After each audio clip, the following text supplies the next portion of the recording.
2020 world cup Scotland மற்றும் இங்கிலாந்து.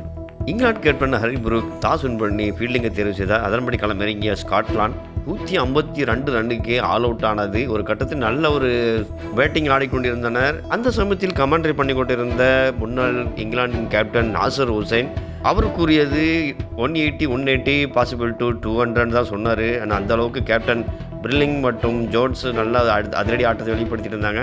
ஆரம்பத்திலேயே ஒரு 3 விக்கெட்டை இழந்தனர் ஸ்காட்லாண்டின் முக்கிய பிளேயர்னா மெக்மில்லன் ஒரு அதிரடி ஆட்டக்காரர். அவர் இன்னிதான் கண்டிப்பாக ஒரு ஹை ஸ்கோர் நல்ல ஒரு டாப் ஸ்கோர் அடிச்சுப்பாங்க. அவர் ஆர்ச்சர் பந்தில் கேட்சி கொடுத்து 2 பந்தில் டக் அவுட் ஆனார். மன்சி அவரும் நிலைத்து நிற்கவில்லை. ஓப்பனர் அவர் 5 ரன்களில் நடையை கட்டிட்டார். கேப்டன் பெரிங்டன் 49 ரன்னும் ஜோன்ஸ் 33 ரன்னும் லாஸ்ட்டில் அதிரடி காட்டிய டேவிசன் 22 ரன்கள் அடித்தனர். ஒரு கௌரவமான ஸ்கோர் தான் அடித்தாங்க. 152 எப்படி ஒரு 180-90 மேலே போகிறது. நல்ல ஒரு பவுலிங் அட்டாக் இங்கிலாந்து நல்லா போட்டாங்க. ஆர்ச்சர் மற்றும் ஆதில் ரஷீத் பவுலிங் ரொம்ப நல்ல ஸ்பின்னாகவும் அவர் பந்து அடிச்சாடுறது ரொம்ப ஒரு கஷ்டம் தான், டிஃபிகல்ட்டு. அவருக்கு ஒரு 3 விக்கெட் கிடைத்தது. ஆர்ச்சர் 2 விக்கெட்டு, டான்சன் 2 விக்கெட்டு, மொத்தம் எல்லாருமே ஒரு விக்கெட் எடுக்க ஸ்காட்லாந்து அணி 152 ரன்னுக்கு ஆல் அவுட் ஆனது. 153 ரன்கள் அடுத்த வெற்றி களமிறங்கிய இங்கிலாந்துக்கு ஆரம்பமே அதிர்ச்சி. சால்ட் மற்றும் பட்லர் இருவருமே அடுத்தடுத்து விக்கெட்டுகளை இழந்து பவுலியன் திரும்பினர். 13 ரன்களில் 2 விக்கெட்டு போச்சு.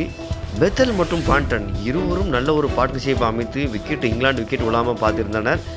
பெத்தல் 33 ரன்களில் அவுட்டாக அடுத்த வந்த கேப்டன் ஹரி புரூக் 4 ரன்களில் நடைய கட்ட 83 ரன்னுக்கு இங்கிலாந்து 4 விக்கெட்டு இழந்துச்சு. அடுத்த வந்த சாம் கரன் அவர் ஒரு அதிரடியை காட்ட 28 ரன் அடித்தார். அதில் 2 6 1 4 அடங்கும். கடைசியில் ஜேக்ஸ் ஒரு 4 6 அடிக்க இங்கிலாந்து வெற்றி பெற்றது. பாண்டன் 63 ரன் அடித்தார். விக்கெட்டு இழக்காமல் அவர் தான் நல்ல ஒரு அற்புதமான ஆட்டத்தை வெளிப்படுத்தினார். இங்கிலாந்து வெற்றிக்கு அவர் தான் முக்கிய காரணமாக இருந்தது. ஸ்காட்லாந்து அணி ஓரளவு ஃபைட்டு கொடுத்தனர். ஏன்னா ஃபஸ்ட்டு பேட்டிங்கு இங்கிலாண்டை விளையாடி இருந்தால் கண்டிப்பாக அது மேட்ச் ரிசல்ட் வேறு மாதிரி தான் மாறி இருக்கும். ஆனால் ஸ்காட்லாண்டு நல்ல பிளேயர்கள் இருக்கிறாங்க. இது இங்கிலாந்துக்கு மஸ்ட் வின் மேட்ச்சு. இங்கிலாந்து தோக்கும் பட்சத்தில் டோர்னாமெண்ட் 2020 வேர்ல்டு கப்லேயே வெளியே போகக்கூடிய சூழ்நிலையாக இருக்கும் என்பது குறிப்பிடத்தக்கது.